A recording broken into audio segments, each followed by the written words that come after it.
Çok düzgün gidadan başlayır. Qurğuşun çirklənməsi nəzərə alındıqda dodaq boyası təhlükəsizdirmi? Son illərdə kosmetik məhsullardan istifadə fərdi gözəllik axtarışının artması ilə narahat edici dərəcədə yüksəlib. Bunun özlüyündə pis tərəfi yoxdur. Ta ki bu məhsullar xəstəliklə əlaqələndirilə bilən maddələr ehtiva etməyənədək. Məsələn, qurğuşun kimi zəhərli ağır metallar. Qurğuşun göz kölgələrindən tutmuş dəri kremlərinə, tonal kremlərə və əndiklərə qədər çoxsaylı kosmetik məhsullar da aşkarlanıb. Daha əvvəl xına haqqında danışmışdım. Amma məlumatlara baxanda vacib bir xəbərdarlıq ortaya çıxır. Dodaq boyalarında qurğuşunun olması.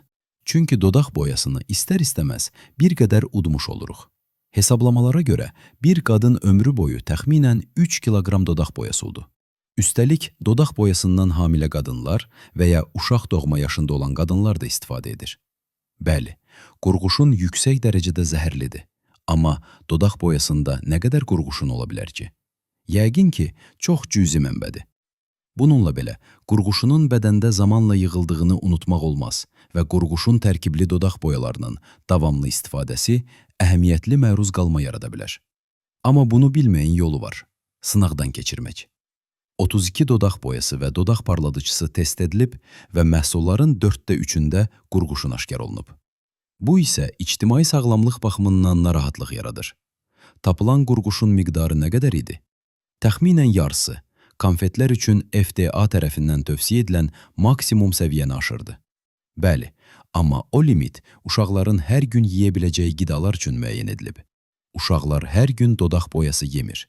Buna baxmayaraq, qəbul edilir ki, qurğuşun üçün təhlükəsiz qəbul səviyyəsi yoxdur və ideal halda çirkləndiricilər sıfıra endirilməlidir. Üstəlik, istehlakçı qruplarının qeyd etdiyi kimi, dodaq boyalarının 1/4 qurğuşunsuz idi. Yəni, bunu etmək mümkündür. Bəlkə də Amerika Birləşmiş Ştatlarında qadın sağlamlığını qorumaq üçün kosmetik məhsullarda zəhərli metallar daha sərt tənzimlənməlidir. Avropada artıq edildiyi kimi. Amma milyard dollarlıq dodaq boyası sənayesi bundan məmnun qalmadı. Riskləri azaltmağa çalışan bir məqalədə, vaxtilə Erin Brockovich işində də adı keçən Kirayə Alimlər şirkəti belə nəticəyə gəldi ki, dodaq boyalarında qurğuşun olsa da, konsentrasiyalar o qədər aşağıdır ki, nə böyüklər, nə də uşaqlar üçün sağlamlıq riski yaratmır. Uşaqlarda qandakı qurğuşun səviyyəsinə daha çox havadan, tozdan, sudan və qidadan gələn ümumi məruz qalma təsir edir. Dodaq boyası yox. Amma ətraf mühit artıq çirklidirsə, bu problemi daha da artırmaq lazım deyil. Hətta əksinə, əlavə məruz qalmanı azaltmaq üçün daha çox səbəb var. Onların hesablamalarına görə, bir yetkin insan qandakı qurğuşun səviyyəsini ən sərt limitlərə çatdırmaq üçün gündə 30 dəfədən çox dodaq boyası çəkməlidir.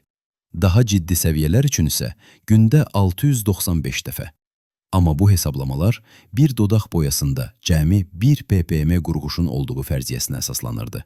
2016-cı ilə qədər təxminən 10 dəfə daha çox dodaq boyası test edildi və orta göstərici təxminən 500 ppm oldu.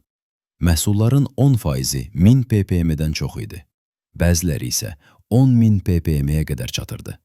1/5-dən çoxu FDA və hətta Çin təhlükəsizlik limitlərini aşırdı. Dodaq parladıcıları dodaq boyalarından daha pis idi. Narıncı və çəhrayı rənglərdə qurğuşun miqdarı qəhvəyi, qırmızı və bənövşəyi rənglərdən daha çox idi.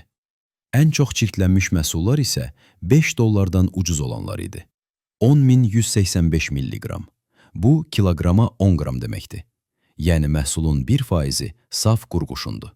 Tək bir tətbiq belə, yetkin bir qadını gündəlik qəbul edilə bilən miqdardan 12 dəfə artıq qurğuşuna məruz qoya bilər. Əgər qadın hamilə qalmağı planlaşdırırsa, bu daha da narahat edicidir. Çünki qurğuşun sümüklərdə yığılır və hamiləlik zamanı qana keçə. Oradan isə plasentadan və ya ana südünə ötürülə bilər. Yaxşı xəbər odur ki, FDA dodaq boyalarında icazə verilən maksimum qurğuşun səviyyəsini 20-dən 10-a indirməyi nəzərdən keçirir. Kanada bunu 10 il əvvəl edib. Amma icra mexanizmi olmadan bu çox şey dəyişmir. Limit 20-dən 10-a indirilsə belə, qanuni səviyyəni aşan məhsulların payı 23%-dən 27%-ə yüksələcək.